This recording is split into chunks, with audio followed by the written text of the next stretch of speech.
welcome to Lindork Does Life. In this week's episode, we're going to Wapta Falls in Yoho National Park, British Columbia. My name is Linda Huang, and I'm a Canadian blogger and now video blogger sharing about my life. Tune in each week as I do something.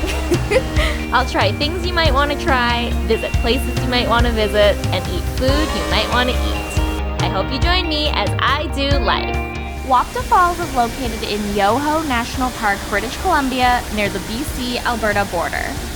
This beautiful waterfall is just 45 minutes drive from Lake Louise, making it, and the park itself, a popular adventure spot for those staying in that area. Wapta Falls is considered a pretty short and easy, family-friendly hike, though I did manage to trip and fall just 10 minutes into it.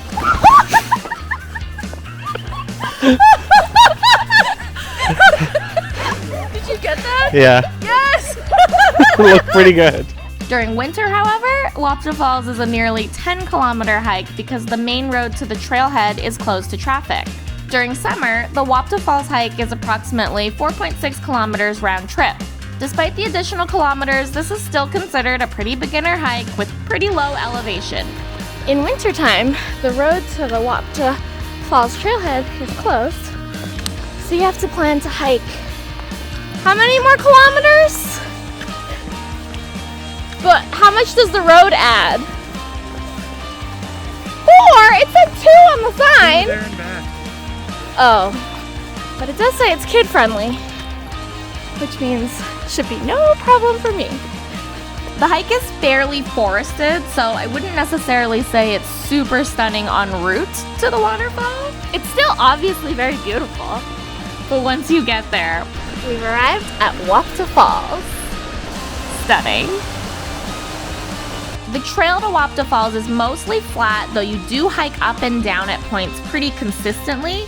The nice part is that you're never going up for too long or too steep, so it doesn't feel like it's too difficult.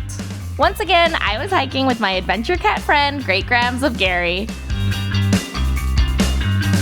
We lucked out and had the place to ourselves during our visit. What I loved most about the Wapta Falls hike is that the rewarding view at the end is not just a view at a distance. You can get right up to the waterfall while still being safe, of course. When we went, parts of Wapta Falls was still frozen, but other parts were rushing water. It's amazing to witness. Let's just listen to that water flow.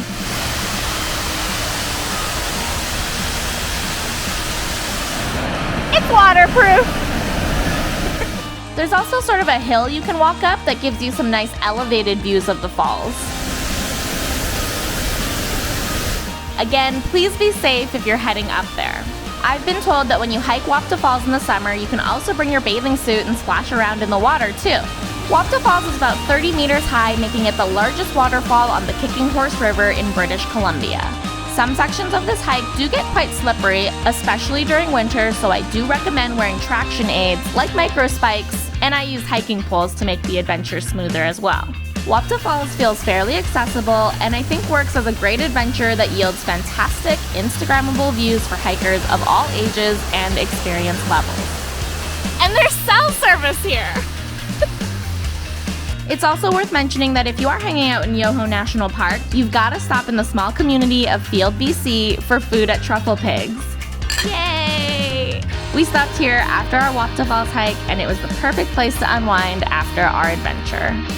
Thanks for watching this week's episode of Lindork Does Life. I hope you check out Wapta Falls in BC, and stay tuned for next week's video. Bye! And now it's time for a hiking food break.